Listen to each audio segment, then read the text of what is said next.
Hello, everyone, and welcome to another horrific review. Steve and I are back as we continue our look into the Hammer horror series with The Devil Rides Out, directed by Terence Fisher. A group tried to save their two companions from an occult group who planned to initiate them into their circle.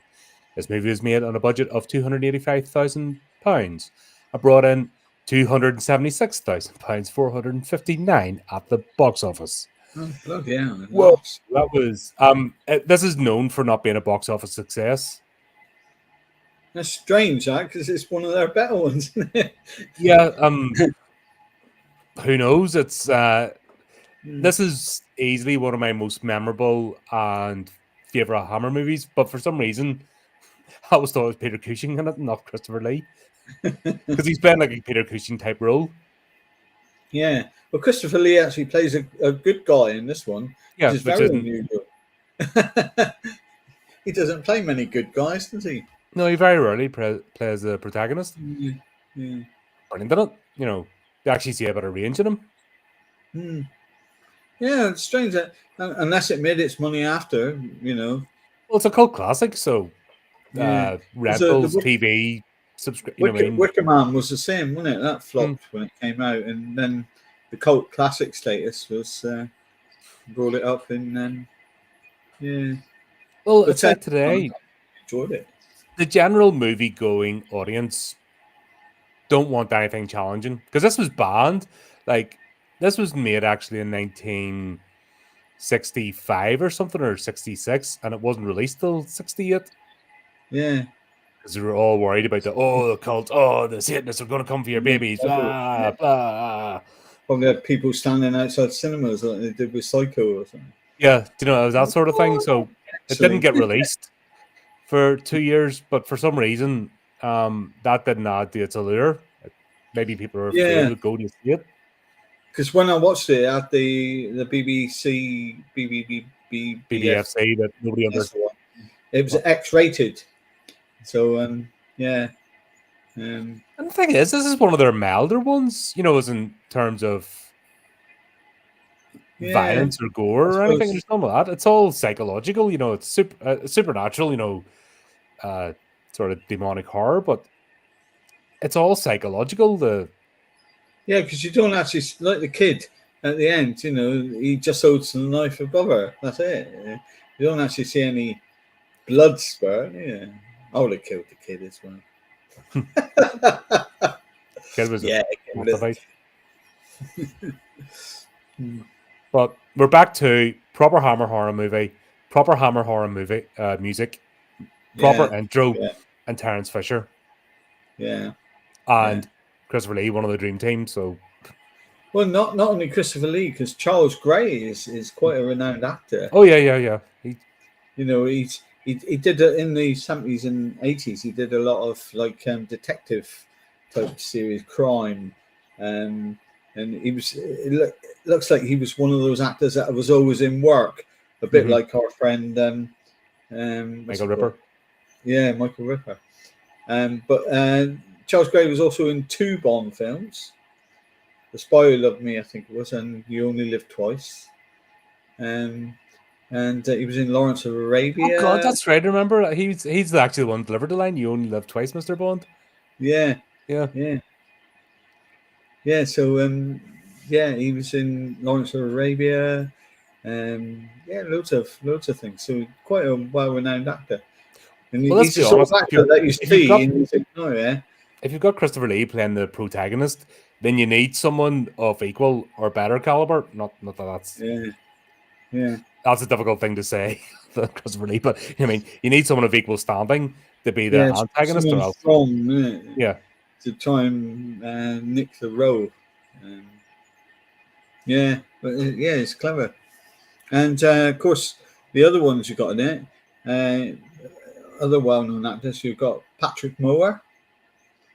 You know who Patrick Moore is? He was in. I'm thinking the astrologist, but I don't think that's the astronomist. No, he was quite. I know there's an actor with the same name, and I can't remember. I always mix him up with the astronomist with the monocle who kicked about TV for years.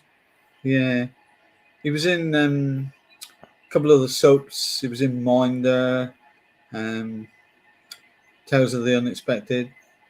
all things like Bergerac. So again, sort of detective typey programs. Oh, the cast feels familiar. Don't get me wrong. It's Yeah, a familiar it was cast. Sweeney, all things like that. Yeah. Patrick Moore. I know his brother, Lawnmower. Here we go. It begins. Yeah. And the other one was Paul Eddington, who was in Yes Minister. God, to think that was satire back in the day. Yeah. And not a roadmap or a documentary. Yeah. Yeah, he was in. I remember him from Yes Minister, Yes Prime Minister, and things like that. But, yeah, so it was quite really a well-known cast. He was in The Good Life as well, Paul Eddington. I think he was, the posh woman, Penelope Keith. I think it was her husband in The Good Life. God, I So, don't yeah. remember that. Wasn't on my radar. Yeah. But yeah, so it's quite I would say a well-known cast. They were probably not that well-known, apart from Charles Gray and Christopher Lee, of course. Back when the film was made, but they become quite famous. Really, I don't know any of the others. Yeah, but no, I mean, it opened with the good old Hammer music, didn't it? That's when you know it's going to be a cracking film. It's when you get the good old Hammer music to it. Yep, and you got the sigil Baphomet and all in the background, and the flames and everything, and it's just setting you up that we're getting a good old supernatural horror, which instant. I love the way Rex drops in his little biplane, just casually. That's what you do. Just pick them up. Like, this is the aristocracy without a doubt. Because he was. What was Christopher Lee's character? He used to Duke. Duke de Richelieu. The Richelieu, yep. Which is quite a posh name, isn't it? It's as if he's called John Smith, Well, when he's turned up with his driver, to pick up his friend who's landing his own plane, and all that kind of stuff. I just love the bit where they're driving and he pulls down, because like the guy's already there, but like he has the little speaker thing. They obviously borrowed all those cars right throughout the thing, but considering it was supposed to have been the sort of 1920s era, some of the cars were a bit later. So their cars. Them MGs that were flying about the place. Were 60s. I mean, they weren't. They were one the car chase. They were blue car. The blue car wasn't made until something like 1930 something. I checked up on it because me, I go, oh yeah, there's got to be something here. Which car was that? Which car was that? Which car was that? Mm-hmm. Yeah, and there was a couple that weren't actually made until the 1930s, but it's set in the 1920s. But only I would notice things like that. Yeah, still, they make an effort to make it look authentic anyway, and this is one of the better ones, like without the dodgy accents and everything else. And knowing that instead of that, the only thing about Hammer is when they do it in Central Europe, they put the setting in like Transylvania or Central Europe, and everyone's got a London accent. You're like, okay, right. Yeah. But Simon, they're concerned about their friend Simon. This is like a yearly get together or something. And Simon appears to just disappeared and fallen in with a cult. Give up his job, didn't he, and went to his house. Yeah, he bought a house. So he bought that house with the one with the observatory on it. Yeah.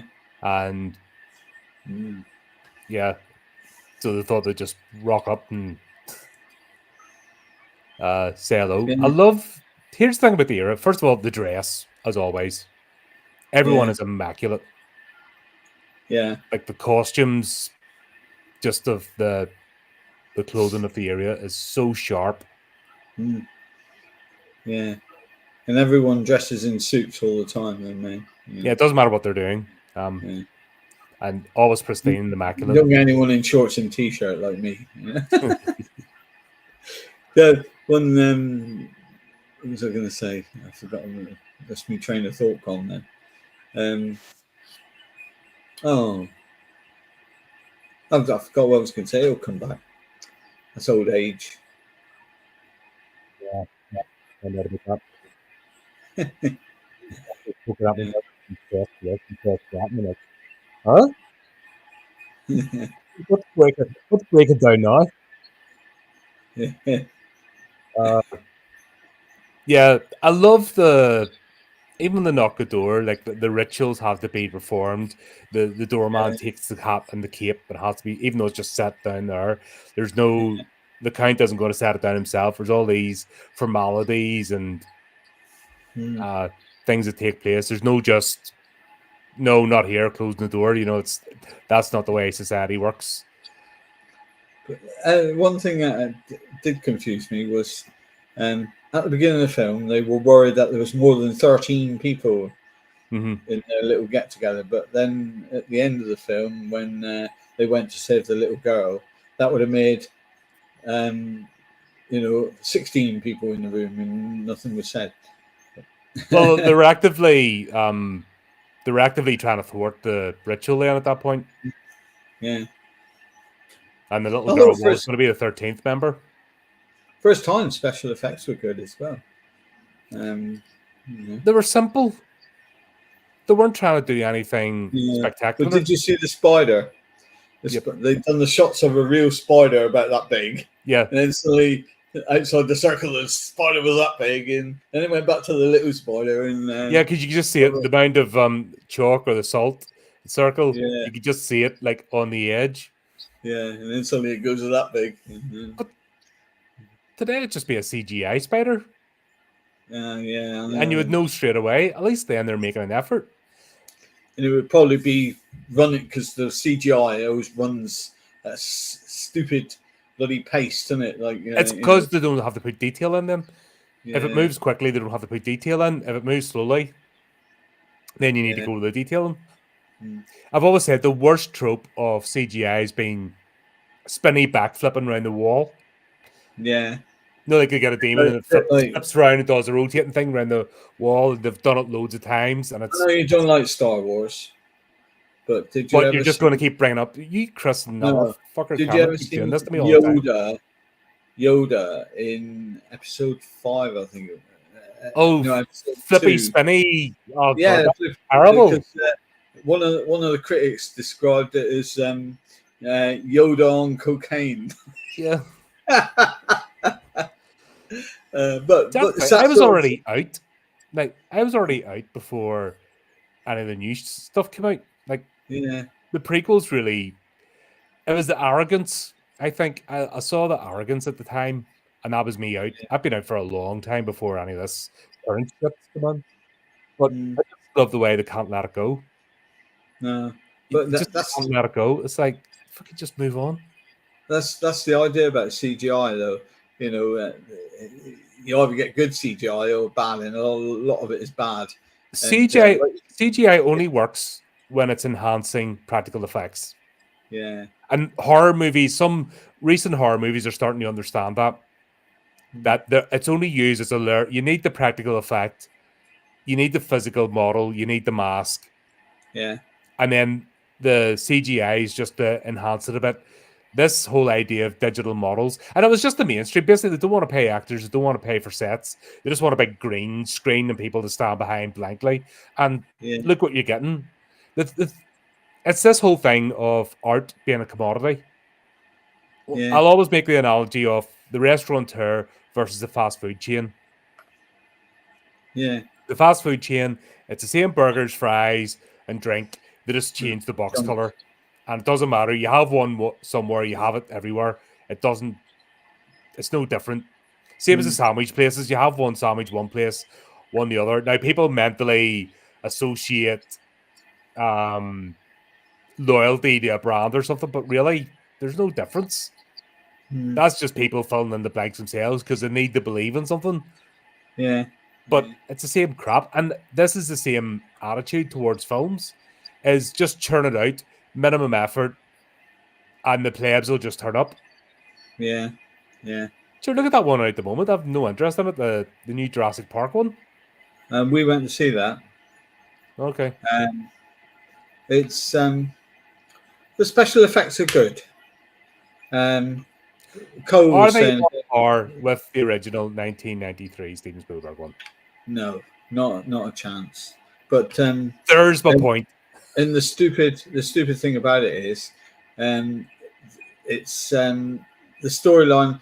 All right, dinosaurs is a far-fetched storyline, but not quite, because there were dinosaurs. But this is going very far-fetched now, right down the line from. You've now got they've mixed dinosaur DNA up on the island, so you've got a striped bloody dinosaur with stupid teeth and yeah, it's gone the other way now, so it's a bit far-fetched. But yeah, the special effects are good, but you do question a lot of things, like why is that family in there, and why didn't half of them get eaten? Why didn't they eat the kids? Yeah. I remember first one, you not get better, and that's bad when nothing has progressed since 1993. No. But they used practical effects and mixed it with CGI. That's what I mean. That's the difference. The second one I thought was decent. After that, the third one, I was just screaming, "Eat them! Eat them!" Like there was nobody you liked.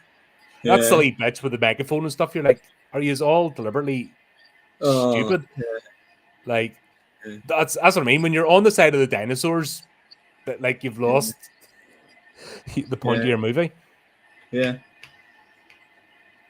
And even Michael Crichton's book isn't even that. It's an odd book, but it's not that exciting. You know what I mean? It's more of a thought process about gene sequences and number. It's a bit like Isaac Asimov.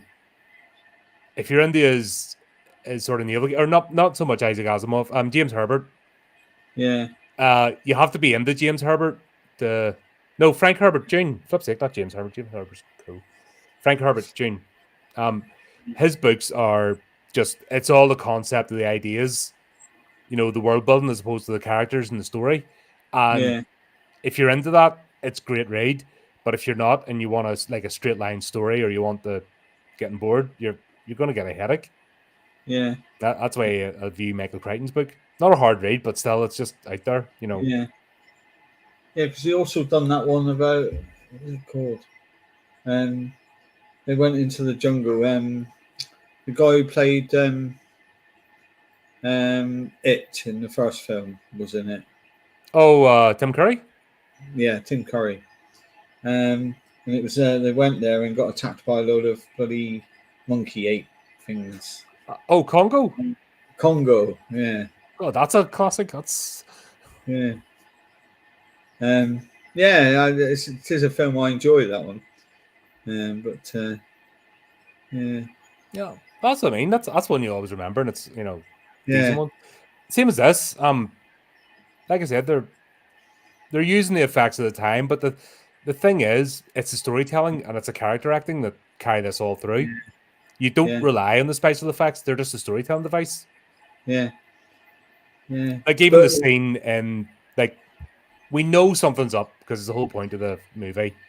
Yeah. But you can feel the atmosphere, the tension. Yeah. And you can tell Count Richlow, he's a savvy man. He knows people. And Rex is a bumbling idiot. Rex is your classic aristocracy, he's your Prince Harry, fucking born with silver spoon in his mouth, thick as mints, and couldn't survive in the real. If he had to go in the real world, he wouldn't survive 5 minutes without mummy and daddy propping him up. He is just that sort of person. Yeah. And then his penis takes over for half the movie. We've all been there. What can I say? We've all been there. Why am I doing this? Oh, sorry, this brain switched off. The other one switched on. Yeah. But I just like the way, straight away from the fact that Simons went missing, and you would think as a cult they would have this figured out. If this is a well-practiced cult and they're trying to initiate new members, surely they'd have done this before and would check the background of someone. Apparently not. Yeah, I don't know. So they didn't expect their friends to come knocking. Yeah, you notice he just found out the address as well. It was a new house. Well, but- they knew it. Remember, he Yeah. had the conversation. Yeah, he's went and bought this big house, and he just basically disappeared, and nobody's heard from him. Yeah, but And the they fact found he's it, got- didn't they? Just like that. They just found the house. It Yeah. wasn't a case of like you and I would go, no, is it left or right? Stop and ask this policeman. Oh, where's this house to? Maybe You they know, cut all that bit out. That would have been the director's cut, an extra half an hour of driving back Yeah. and forward. But And they that's a didn't bit of a stop- trope in this movie anyway. The way they conveniently find places, though, you have to that's Yeah. there's a lot of plot armor. I thought a lot of the hypnosis type. When he's looking in their eyes and sort of mind tricks, isn't it? And in the mirror on the car, it's. I thought that was well done as well, because it gave that psychological edge as to what was happening. But also, it shows Derishlo character as a practitioner. He's not a dabber, he's actually a practitioner. This is what he does. And it's showing him to have equal power to Montago. Yeah. Although I tell you what, one of the scenes when you see Makata's eyes in the mirror moves. There's 1 minute is up there. Yeah, it's then down. next one's down. Yeah. Yeah. There's two mirrors. Yeah, possibly. I have to say though, I know we're jumping on a bit, but the car chase scene was brilliant. The actual not the in front of the back screen, drive, but the actual drivers for the scenes, they're flying those things. Yeah. Like there's no messing about. I've just noticed because I've got the trailer up here, and that it was actually called The Devil's Bride. Oh, yeah, that was a working title, and then they changed it. Yeah, The Devil's Bride. Yeah, which actually is a more sensible title when you think about. Yeah, because they didn't really ride out, did they? I suppose they did. They rode out in their cars, didn't they? Yeah, and then obviously the Angel of Death rode out too. Filmed in Slough, and also the studios at Boreham Wood. God, they're horrible people in Slough. They're up their own backside. Yeah. Yeah, Slough. His Slough's not too far from me. That's Black Park Country Park. Remember that?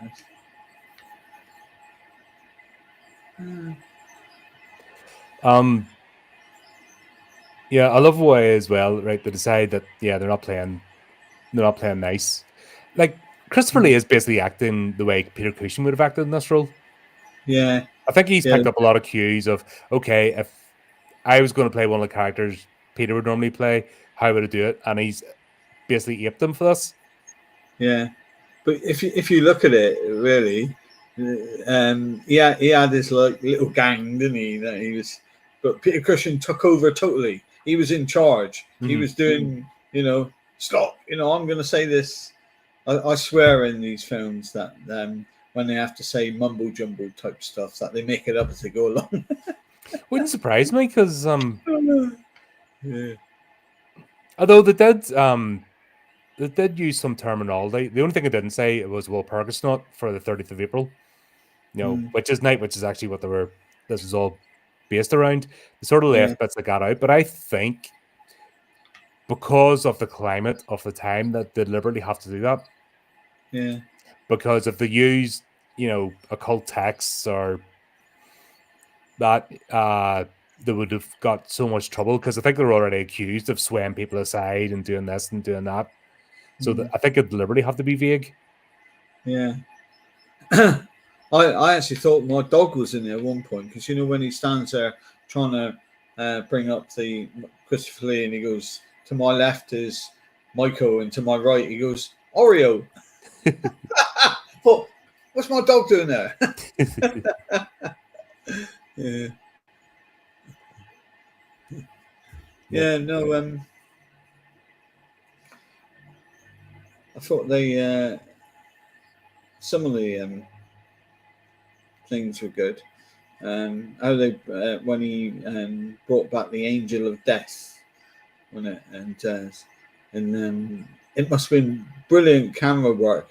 Like when the spider was there and he threw the water at the little girl, didn't he? And she just disappeared. I thought back then to do that they would have had to stop filming, and take the little girl away and then bring it back so much so that everything was perfect. Be markers and stuff in place, and everything marked everywhere. Yeah, that's what I mean. That's what makes this so. When you think of the limitations of the time, and the fact that it's on real film, it's not digital. So you don't get much. You don't get the replay it back there and then on the spot. It's a process and splicing it together. Like that's not easy. That's a pure art form. Yeah. To get all that right, is fantastic. Yeah. There's a reason why it still holds up today. It's because the effort was put in. But even, like I said, even the beginning, there's so much drama played out. Yeah. I mean, you feel the tension. You feel your cult members like, It doesn't hang around. The plane lands and they say, "Oh, we're looking for Simon," wasn't it? Mm-hmm. Yeah, Simon. Simon was the one that was. Yeah. Oh, where is he? And it gets right into it, and then they go round and just going in that house and saying, "Oh, it's Simon there." You feel, oh, there's something happening here, and then they go in, and you get that character Makata in it, played by Charles Gray, and you think he instantly comes across as the villain, and gives a good impression. I could see him like in a film In Charge of the Ku Klux Klan, for instance, because he gives that impression that he's a brilliant villain and something's wrong, and he's not going to give away what it is. There's 13 people here, get rid of them, sort of thing, Yeah, but even that, I'm just going to look at your telescope, and that's something. If you think of the Horror in the Orient Express, like Peter Cushing's character, that because both Christopher Lee and Peter Cushing in that one, that was the sort of stuff he would have pulled. Yeah, if you remember, Christopher Lee was acting the straight laced one, and Peter Cushing was acting like the bit of a wide boy, and that was I just remember back to that scene, and I just saw Christopher Lee aping, copying what the sort of stuff Peter Cushing would have done. Yeah. But once again shows, how friends get inspired by each other and, take cues and that and go, well, if my friend was playing this and he's brilliant at it, this is what he would have done. Yeah. I'll have to try that chat up line though. Can I look at your telescope? Your telescope. Oh, is that what you said to Cole? Can I look at your chipolata? Hey, we're getting dirty on this one. Where's Chris tonight, anyway? I don't know. He's probably in a huff because we didn't pan his movie again. That was your fault. You started that one. Yeah. Yeah. Nothing solves an argument or a situation like a punch in the mouth. Yeah. I'm like, no, I'm not going. Yes, you are. Kadoosh. Done. Yeah. We'll sort this out later. Yeah, it's like when he's. I often thought he got knocked out, didn't he, when they were in that circle, and he was trying to get out, and he was like letting them out, letting them know that he was being pulled out. And, oh well, we'll just knock you out then. Doof, done. Piss off. Yeah. He's got that sort of face, though, the actor who plays Simon, doesn't he, though? Yeah. He's got a really punchable face. I don't know why he's just leaning that sort of character, but one thing I did like about that scene when they were in the thing was it started off with just the voice outside the door, wasn't it? And then it went on to the spider, which was a bit bigger, a bigger thing. And then, of course, the Angel of Death came. What's the Angel of Death? Is that what they call it? yeah, the Angel of Death. They call the Angel of Death. Yep. So it built up. It didn't like go straight into the Angel of Death, and then thought, well, okay. Well, that to me, one this is still one of the best ritual scenes in cinema. That's one thing that always annoys me when there's movies involving magic. They never get the ritual right. It always looks fake and contrived, and that there's no actual agency in it. Where this feels like the actual practice of magic. Yeah. And and it was mentioned like one of a recent movie, got one of Calvin's movies. He had what did he call that one? Oh shit, I've watched too many movies. I can't even remember the titles after a while. But he had a ritual scene in his, and for the first time in years, I actually felt like they were involved in the ritual. Yeah.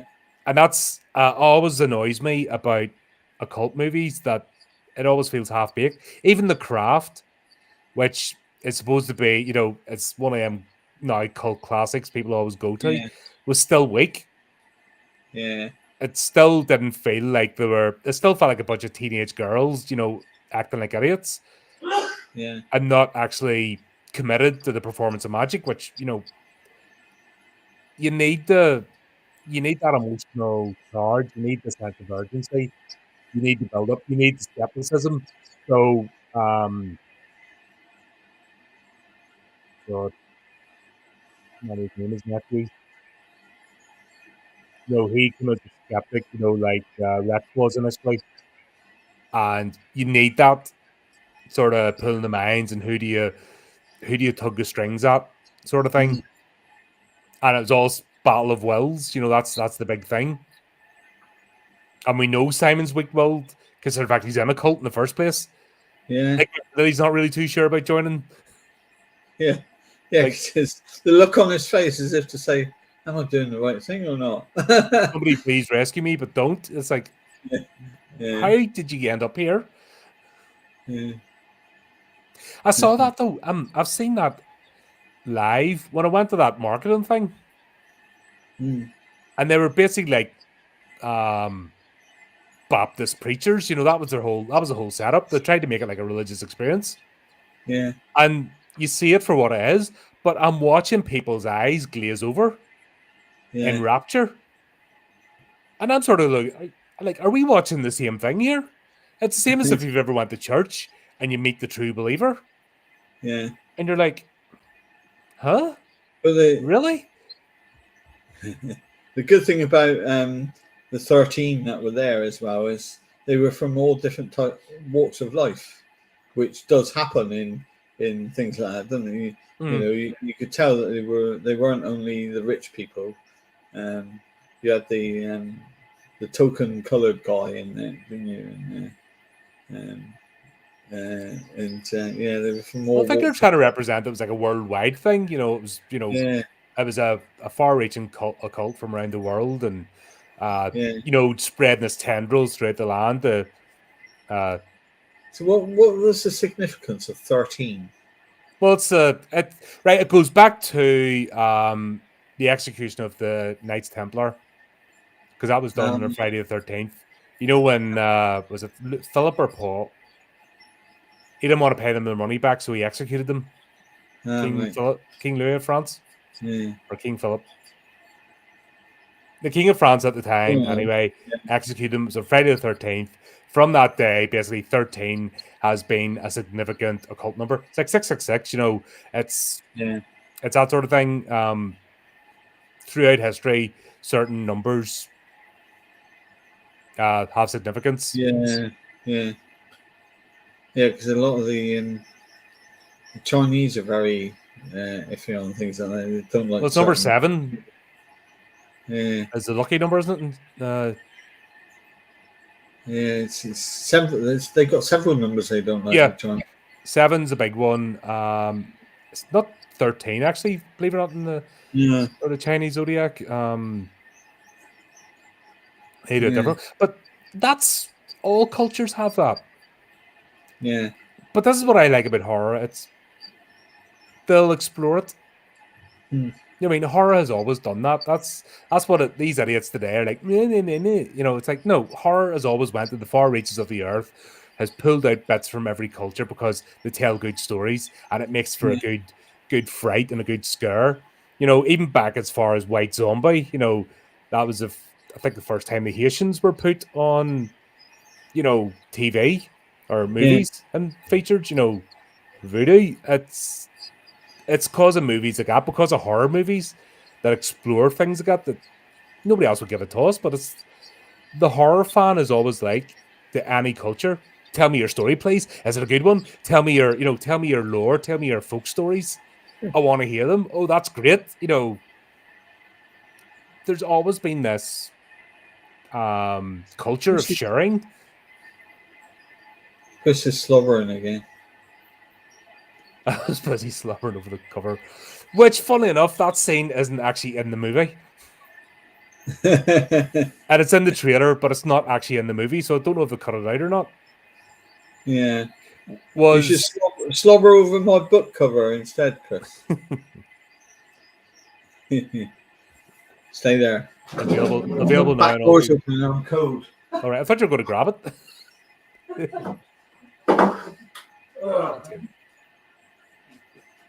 No, yeah, there was a big thing with this movie when it came out. Like they tried to ban it twice and didn't release it. So I think there's been bits cut out, which it's you never recover it. That's the thing.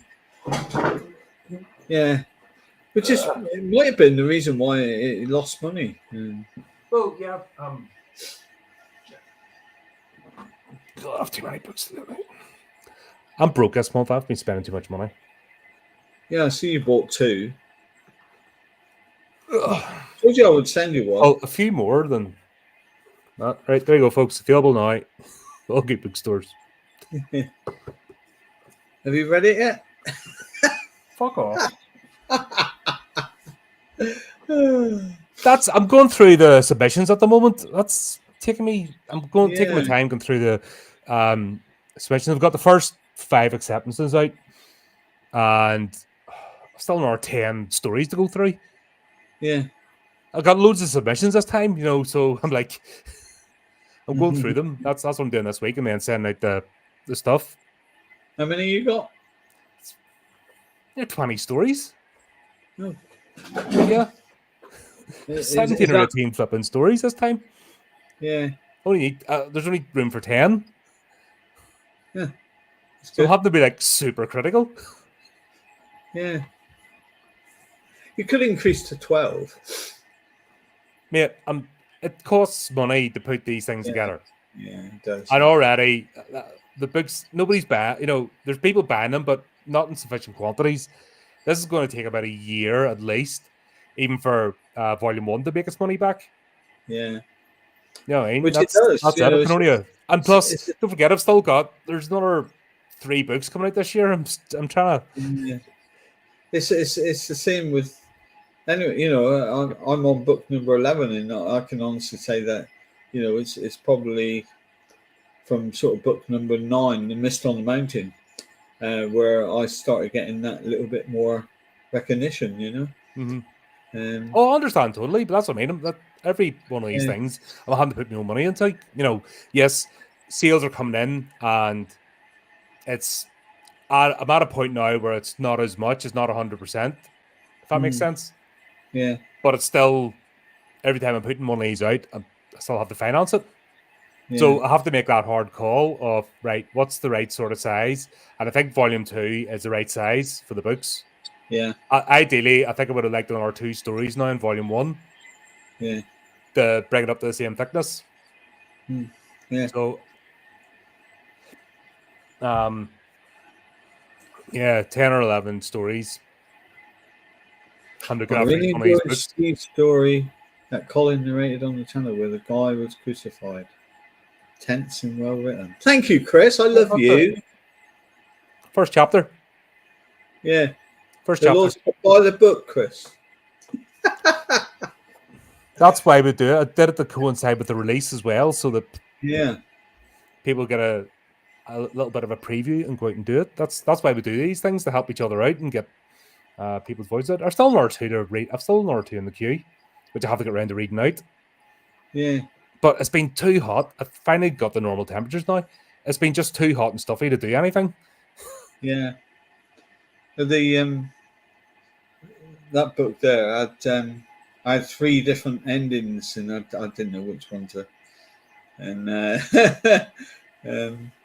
so I was thinking on releasing the special edition and the director's cut. Yeah. No, Chris, you should read the story. There's not only one. Put it that way. Oh no, you're not going the Scream route, are you? Eh? You're not going the Scream route, are you? No, it's not a Scream route. It's you know what I mean? The Scream franchise, the Scream twist. Yeah. There's there's a reason why there's only why it's left open and this crucified and So but anyway, back to this. Yeah, sorry. I love the way that when the rescue Steve, we meet Tanith as well.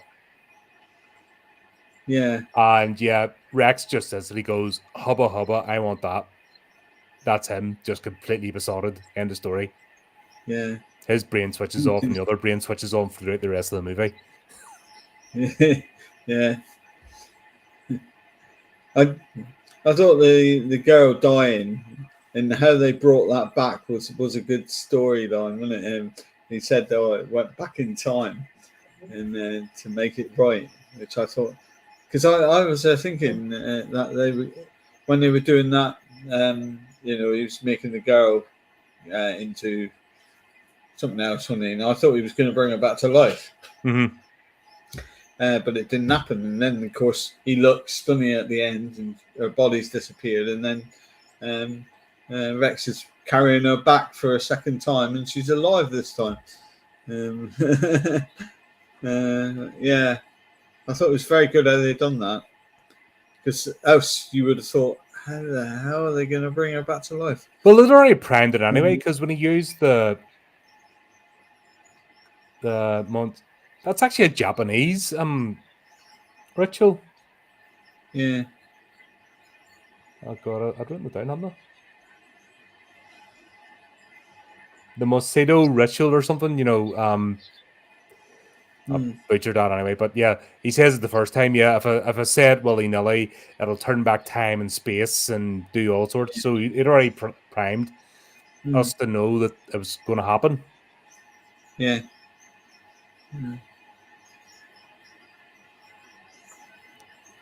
The ritual has been when they actually had the ritual outside and moved to the other backup cult house. It's always handy when you're a cult to have a backup cult house, eh? Oh yeah, definitely. Yeah, you got to. Which yeah. But there's so many cults around as well, isn't there? There's if you look in my book, The Killing Moon, there's actually a cult of people that worship the moon. Mm-hmm.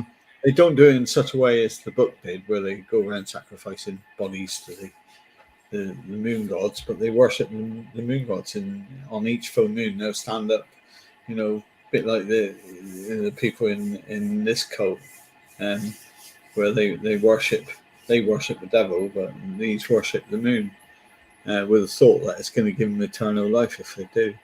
And you think that's original pagan worship. That's one thing I like about the Northman, is it doesn't shy away from that stuff. Robert Eggers, the Northman, does not shy away from that fact. Because don't forget as well, and I don't say not so much the Christians got annoyed at this. It was the hippy dippy New Age pagans who basically replace Amen with Blessed Be and Virtue Yeah. Signal. That was the rise of the 60s, the flipping hippy dippies, and basically they're now the woke. You know what I mean? That's what they've progressed into. That's Yeah. just the type of them. They're the ones that get more upset when you actually bring up the fact that pagan traditions involved human sacrifice and animal sacrifice. You know what I mean? They don't like, oh no, yes, you did.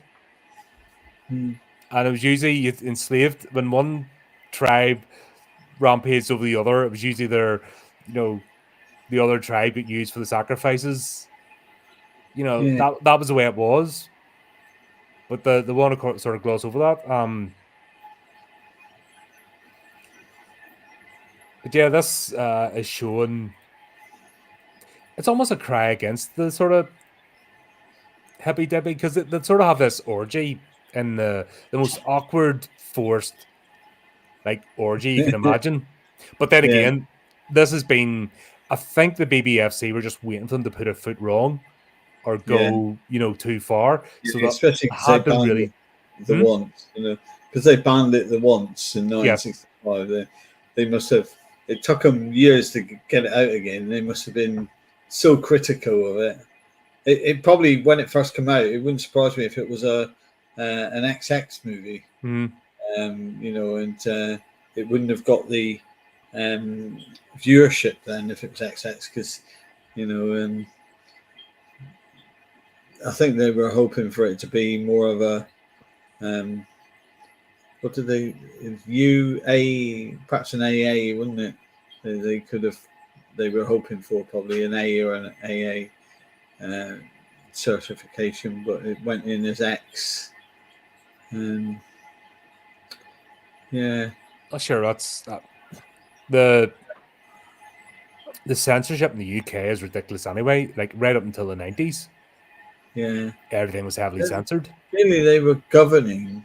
It's a bit like life today. They were governing what you could and couldn't actually watch. By the worst deviants on the planet, because every time you look at these people, they're the worst absolute degenerates. Yeah. You know what I mean? Anyone that tries to morally preach to me about anything or preach to me and full stop, I'm automatically suspicious of them. If you feel the need to perceptualize whatever it is, I'm looking at you with suspicion. Yeah. Because the only sort of people that need the virtue signal are the ones with the closet for the skeletons. Because it usually turns out that way. Yeah. Look at the satanic panic of the 80s. Look at those mega churches. Look at most of those ministers. Yeah. You know what I mean? The stuff they were up to got caught out, and look at the historical abuse inquiry. This was all from this time. So the good and righteous people that were saying, "Oh no, you can't explore the darkness." This is what I always make a point of being a horror fan: is we are not afraid to go there. We're not afraid to look at the dark side of things, because when you deny that aspect that it exists, you're only setting yourself up. Yeah. It's always the holy ruler, the virtuous person, or whatever it calls.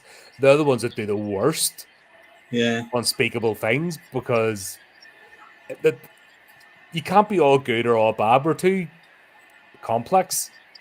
Yeah. And when you try to shift into that paradigm, you twist your brain up. Yeah. Like I said, the most evil people want to preach the most good. I'm a nice person. Yeah, okay. We'll see. Yeah. Yeah, like I said, the only dodgy thing with the special effects was when the horse was there. Did you see that they used the same thing with his legs going like this, and they must have reversed it, and his legs went the same way? And just recycled the same shot. Well, yeah. I just realized where they got the idea of Wenger from the Dungeons and Dragons cartoon from. I'm assuming I was a cartoon in the 80s, well known, but they straight up swiped Wenger's character from that image. Oh, the with Batman the wings and the ears on. The only thing he didn't have was half the horn. Yeah, yeah, yeah. Because when it was first showing, you didn't see all the face. All you saw was like the shadow of it, and I thought, "Oh God, it's a Batman mask." One of the from the original Batman films with Jack Nicholson and yeah, I thought, "Oh God, he's wearing a Batman mask." But then it came across, of course. And, Yeah, basically it's Wenger comes in. That's the angel of death in this movie. It's Wenger. That they straight up ripped off Hammer for that character. Yeah.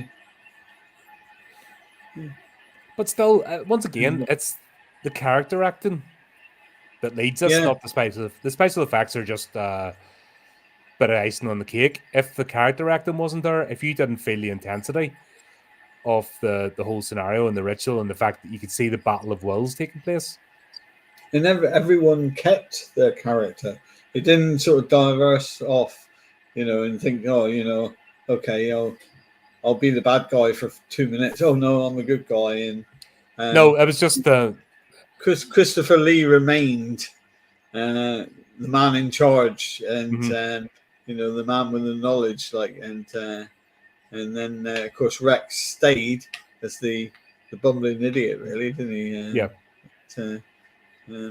Yeah. But yeah, no one went off character at all. And it's refreshing to see because, for flip's sake, most movies that I don't even have characters. No, they just have these wooden planks going across the screen with nothing. They're terrible these days. But going back to the Jurassic World, the budget was 180 million, and it's surpassed. I've heard it today. It's surpassed the film that had the most box office in the first weekend. But yeah, 180 million. Who's got that sort of money? Must have been people obviously went out. I had no interest in it. Like I after the third movie, I give up. I don't think I've even seen the other ones. I gave up after the third movie. I was done. It was just. It's one of the bad things that I looked at the trailer. I don't normally look at trailers, but it looked good when the dinosaurs were banging into the boat. So yeah, that's. So I said to Cole, should we go to the cinema to see it? First time he's been to the cinema since Titanic, I think it was. Really? It wasn't Titanic. What did he say it was? It's an old movie because he hadn't been to the cinema since I've known him. But it's been a long time since I've been to the cinema, really. I don't go that often. I'll only go if there's something I want to review for the channel. But we thought this one looked good because of the sound and everything, and you get the full effect. And it was. We went to the one with all the 4D sound. Oh, the 4DX where you get spread in the face and the thing rocks and. Yeah, even the seats move. Yeah. As I said, that's what put me to sleep during the Nun 2. Yeah. Because it kept rocking me. And I just. That was me. Out for the count. I was trying to do it slow and atmospheric, and I just fell asleep. Yeah. Budget was 180 million, and in its gross worldwide so far is 318 million. So it's only been in cinemas about a week, hasn't it? So. Did you know it's been well worth the money by the looks of it? Jurassic Park from the just made 138 million so far. That's actually for the budgets today. It's not too bad. Yeah. Guess the Titanic can't beat an iceberg, but it can't beat a Spielberg. There you go, Chris. There's one for you. No. Yeah. Yeah. Um, Did you know that? You know, Alex Scores. This is probably on the list to get remake at the whole 4K treatment because they've just done Quatermass in the Pit actually as their yeah, box sets. Obviously, Hammer are re-releasing all their classics as box sets. yeah. Just going back to Titanic, true story. My niece came up to me and she says, "Have you seen Titanic yet?" I went, "No, but I know what happens." She says, "If you haven't seen the film, how do you know what happens?" I says, "Ship hits iceberg, sinks, people die." I says, "That's your story, really, isn't it?" Oh, yeah, I remember Leanne. I That still was haven't watched it. well, I Titanic. still haven't watched it. No. It's about 3 hours too long, isn't it? Yeah, I had no interest. Yeah. And Leonardo, that I can't. Well, I'm not a Leonardo DiCaprio fan anyway. Yeah, So it's. He's only started really acting since The Revenant. I thought The Revenant was quite good for him, all right, but once again, bit long, bit sort of taking us time to yeah, get there. yeah, but yeah. I mean, there's so many bloody rumors about the Titanic, that it wasn't actually the Titanic; it was its sister ship, because they noticed the rivets around some of the little portos and things like that. Well, the White Star Line at the time was notorious for cutting corners. Yeah, but they were going under, weren't they? Hmm. They were in financial difficulty as well. So, I'm surprised Harlan Wolf's still open. yeah, It's heavily subsidized. They just can't seem to get. I don't know what's going on in that shipyard, but they can't get a break. yeah, They just can't get them. They were doing oil rigs, they were doing cruise liners, they were doing this and doing that, but they just can't seem to get regular business or something, or keep themselves above water. yeah, And every time the freaking unions crying to the government, give us money, give us money. It's like, it's not like there's no shortage of ships in the world. They need yeah. fixing or building. What the hell? Mm, Something strange going on there. They yeah, were bringing over apprentices. I remember even in the 90s, they were bringing over apprentices from England and Scotland, putting them in private accommodation while they worked during the week. So paying yeah, the rent for them and that, and they didn't have they scrapped the apprentice scheme, and in East Belfast, for God's sake, the unemployment levels are ridiculous. yeah, yeah, And yet, then that used to be the main employer, but then they brought everybody from everywhere else and stopped bringing local folks in and paying stupid amounts of money to house them and stuff. And you're like, what are you doing? yeah. Very odd. And they've had riots in Ireland, haven't they? Yeah, yeah. Over the immigration. Well, people fucked around and they found out, didn't Yeah, they? it's just, Of the places you don't kick off, yeah, the places you don't start getting a bit rapey and messing about, it's not Northern Ireland. And I think people forgot that and they thought they'd have a go. And then they found out very, very quickly how things can turn from zero to mental. yeah, Yeah, it's, it's the wrong people. yeah, We're the wrong people to mess with. yeah. It's that thing in it. What's happening? The Irish are revolting. I know that.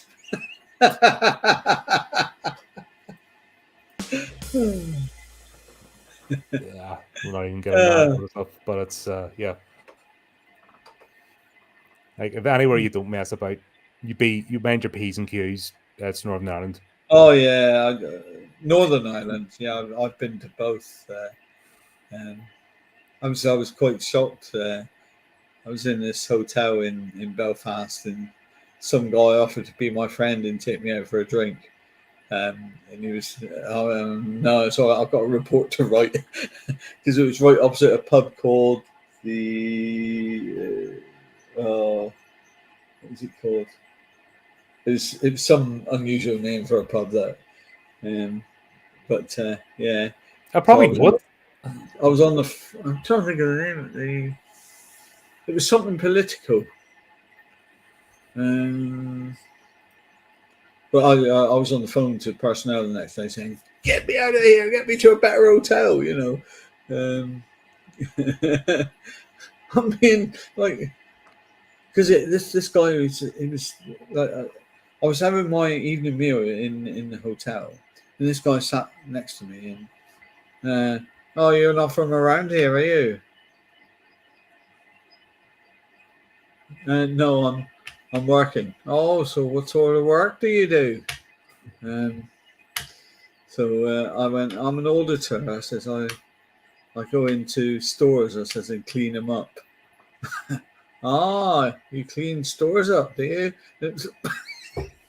Why are you asking me all these things? I says, yeah. I says, I'm just gonna grab a drink. I says, yeah, because he asked me what I was doing. I says, I'm just gonna grab a drink. I says, and then I'm going up to my room. Ah, want a drink? You can come down with me down to Belfast if you want, down to the town. I went, no. I says, I've got a report to write. Call for that. But was it the? I can't think of the name of the pub now. Oh god, you had to remind because yeah, basically. But that was the thing though. There's actually probably no malice in that. It's like, all right, somebody new. Let's take him around the place. Get him Yeah, level. yeah. You know, But it's scary to someone like me, yeah. you know, because especially when you're at the owner of the store chain. I was saying he was saying I want you to check all fitters' vans, and if anything on the fitters' vans belongs to this company, who are now gone under anyway, so I can mention them Carpet Right. Then you're to take it off. Well, yeah, I'm full of games like that. So check the van, you know. They had loads of bloody gripper on it. I says, oh, is that Carpet Right gripper? He says, yeah. I says, I'm afraid. I says, we've been told you got to take it off your van. Oh, who told you that? I says, well, the actual owner of Carpet Right. So he says, I says, you're going to have to take it. He says, well, you don't realize what happens. He says, we use our own sometimes, you know. He says, if we run out and then come back and get, replenished. So I says, I'm still going to have to ask you to take it off. I says, what you do afterwards when I'm gone, I says, I don't care. I says, but I says, oh, that's it. So he was taking it off and he looks at me all slyly, goes, you want to watch yourself while you're up here? I was just thinking, shit. So I was there checking underneath my car and everything in the morning, thinking, oh my god, I'm gonna That's die. you always get them out there, and they're always trying to be the hard man as well. Yeah. And it's like, mate, play the game, stop being thick. Yeah, you better watch yourself while you're up here. Check my car, under the car, no bombs. Once again, nice until we're not. That's the thing. There's no in between. Oh, I wish I remembered the name of this pub. So do I, because I don't know if it's one I've been in. Oh. Maybe shouldn't have. We had loads of pubs because of what I did for a living. We're out of bounds. Yeah. But there's basically big parts of like Belfast not just painted in red. Do not go here. Do not go here. Do not go here. Yeah. And then you have the amber, where it's basically watch yourself. Well, I actually said, I remember it because I said to the receptionist in the hotel, oh, where's the nearest pub? I says, what about that one right opposite the hotel? It was. No, she says, you're English, you don't want to go in there. What was it called? Were you in that city centre or were you? Do you know what part of Belfast you're in? No. Do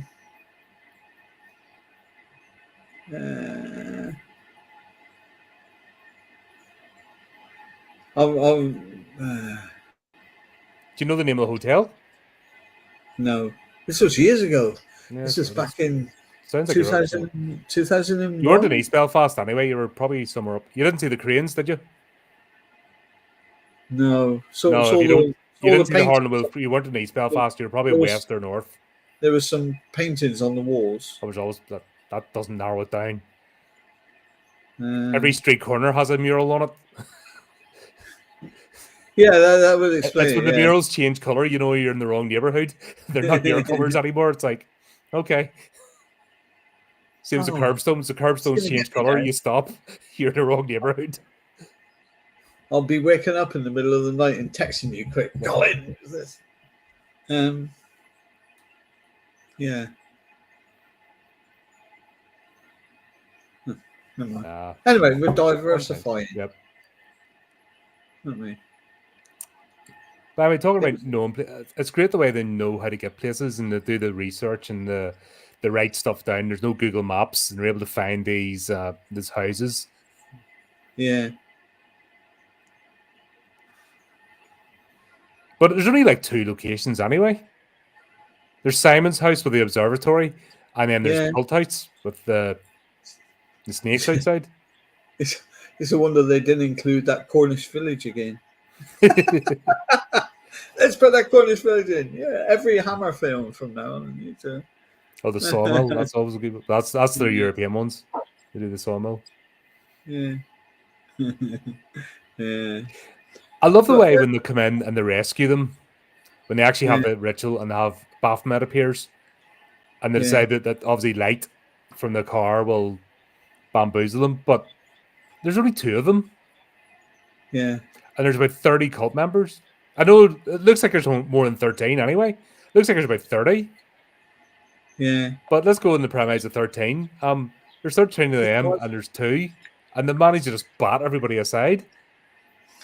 Because wouldn't there have been more than 13 members in a group like that? You know. Well, it looks like there was more than 13 in that field. Yeah. I didn't take a screenshot and count them all, but I think I had a few extras that maybe they shouldn't have. Yeah. Yeah. I love the way as well when the whole party and orgy is going on. Both Simon and Tanith are just not enjoying themselves. Yeah. And you sort of think to yourself, if you're not up for this, why are you joining? Like, surely at this point, if you're about to get accepted, no more the robes and stuff, surely this would be a moment of rapture. You know, no, is that not normally how cults work? That at that point you're completely brainwashed and this is the next step. But those 2 are just like not having it. Like they're just not enjoying themselves in the slightest. Yeah. Yeah, cracking. Well, I mean, I thought it was one of the best Hammer films for a long time, this one. Oh, yeah, without a doubt. It's all the cycle. Like Mikado when he actually goes to the house, because obviously they use the Ristlo's niece and nephew. Yeah. To hold up. And basically, he just turns up and goes, I want my cult members back. Just right, that's not mess about. I want my cult members. Give them to me now. And puts God, forget her. Puts Risso's niece, because it's niece and nephew-in-law. Yeah. Starts putting her under a spell immediately. Like that was great scenery. Yeah. Just the tension. I liked how they improvised the voice as well when he like had her in a trance, didn't he? And they brought back the improvisation of the voice, so she wasn't speaking in her own voice. It's like a voiceover type thing, wasn't it? A sound effect. But, basically at the end when she, well, that was the spirit of Tanith. That was the whole point, that he brought back Tanith's spirit. Yeah, but quite often they'll just have the normal voice, won't they? No, they really put a lot of effort in this one. That's what I mean. You can tell that they really tried to tell a good gripping story. I think it was just a shame that at the time the censors decided to mess with them. I think that's what buggered it. Buggered the movie. Yeah. It's like I said to you, it's them telling us what we can and can't watch. And really, you should, especially in this day and age, you should have your own choice, because, you know, if you don't like something on television, you've got thousands of other television channels that you can turn to, and people still complain. So, did you see such and such last night? It was awful, you know. And you think, well, if it was awful, why don't you just switch over? No, but that's kind of. Oh, God, I was when I was interviewing Clayton on Sunday morning there. Yeah, That's what we were talking about. You know, these sort of people it's their excitement. yeah, They actually get jazzed up because it's the only bit of power they have in life is to complain. Because yeah, they've nothing else going on for them. So they want to be offended, they want to be outraged because I get to act, I get to be proactive, I get to take a yeah, stand now. It's a mental thing and it's never changed and it never will change. It's part of the human condition. You will always get people like that. yeah, yeah, Uh, what you need, right? We've got the age rating system done, so you know what level it's going to be at. The description mm, and the title. Usually, if you have an accurate title, description of a movie, and the cover, the poster, you know what you're getting into. yeah, mm, So if somebody dresses something up in fluffy unicorns and it's a slasher movie, well, that's that's on the filmmaker. You know what I mean, that's yeah, on the people who've done it for misselling. But yeah, if you've got a decent description without, I don't like these trigger warnings. I think they're stupid. They annoy me. yeah, All that's busy spoiling the plot. You're going to see this. You're going to see that. You're going to see the other. Like you can't. If you have something that really upsets you, it's up to you to have the friends network. So if you can't watch movies because you're terrified of what you're going to see, that's up yeah, to you to build your friends base to advise you what movies are okay. yeah, But then that means you having a personality and being able to make human connections, which most of these people can't. But mm, that's their problem. Don't make your problem my problem. That's my ethos on it. I'm sick of yeah, being dictated to by people who either real or fabricated for attention seeking purposes just cause drama. yeah. Some people are like that, though, aren't they? Yeah, but more and more they always attack the horror genre.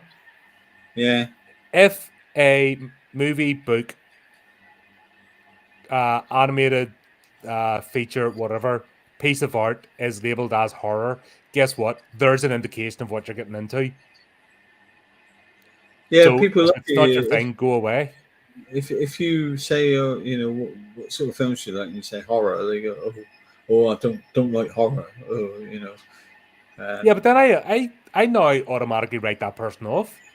yeah, Because if that's their instant reaction to anything they don't know or understand, the conversation is, oh, well, I don't like this type of horror. Well, there's that. And yeah, I like this sort of thing. I wouldn't mind that. Well, here's a few recommendations. And even if I don't, there's a bit of, at least attempting to understand you. yeah, But it's always been like that with the horror genre. It's always been under attack. And yet it's still the most popular genre. yeah, It's only movies really making money today are horror movies. The cinema doors would not be open if it wasn't for horror movies. Over the last 5 years, definitely, you can see it. It's horror movies have kept the cinema doors open because every other movie's been and way over budget and not made it back. the people in the the awards ceremonies, that they need to start to look at you know horror films, really, because Who gives a shit about award ceremonies today? They're irrelevant. well, they are, yeah, but there's still the need, isn't there?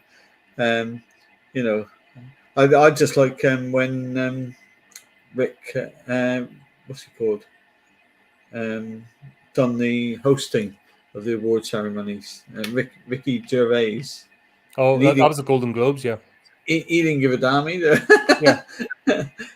But But they had him back 5 times because it got the yeah, most views ever because of him. but you see stars like Tom Hanks sort of going He's a with their wooden. faces. He is the most overrated actor of all time. Yeah.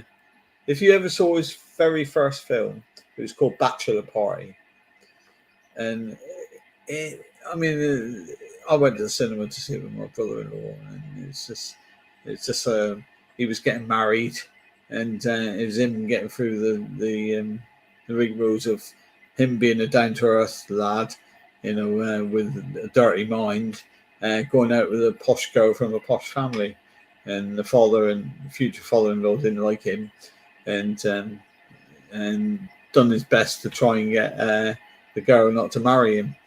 But it was a comedy, and everything from them getting a donkey into at their bachelor party to going into a bar with the sex dancers, the male sex dancers, what were they called? Chippendales. All right. And they paid one of the Chippendales to stick his knob in a bread roll meant for a hot dog and hold the tray down and serve it up to the posh mother. And she was there trying to pull it like this, and then she looks down and sees that it's not a hot dog. That sort of thing. But Tom Hanks was in that, and you think, he was a comedy actor. But no, like I said, I'm not. Apart from the Green Mile, the only decent movie I've ever seen him in is the Green Mile. Yeah. But that's it. Yeah. It's only one I'll watch with him in it.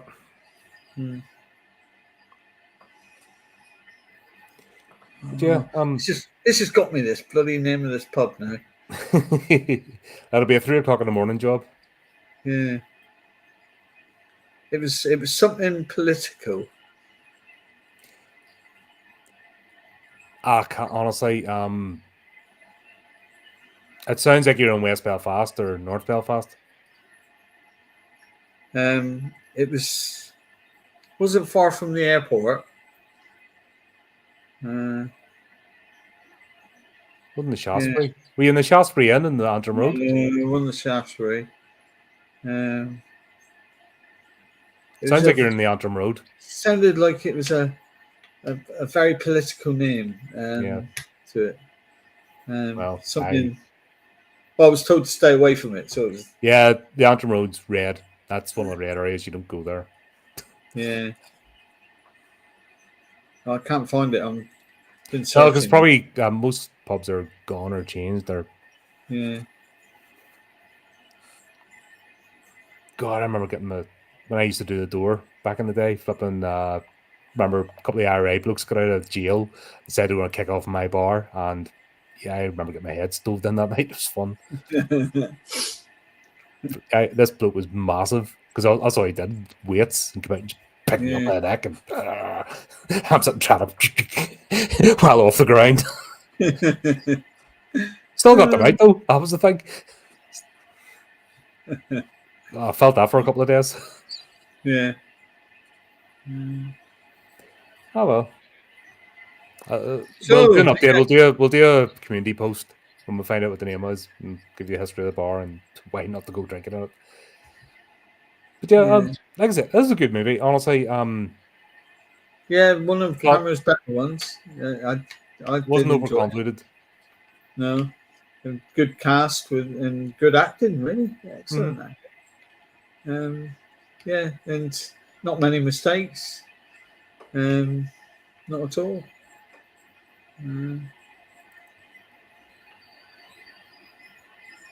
Yeah, I didn't find many mistakes apart from couldn't see any.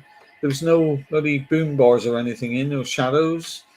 No, they really made an effort to create the scene. Yeah. So, next up is Dracula Has Risen from the Grave. A class film. Like that one. God, that's. Yeah, I do like the. Yeah, we're getting to the. Getting into the 70s now. We're getting close to the 70s, which a lot of the sort of ones people know.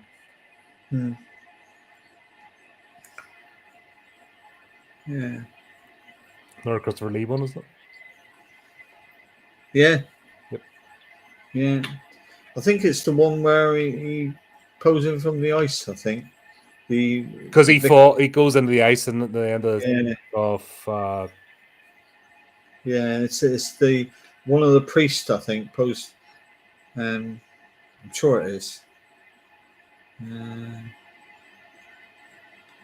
After Dracula, Prince of Darkness, he goes into the ice. Yeah. There you go. That will be cool. Yeah. We should be doing that. So there you go, folks. Just a few tangents tonight. But believe it or not, we did actually enjoy this movie. It was a lot of fun. It's very straightforward. It's a straightforward plot. It doesn't waste any time on screen. That's the big thing about it.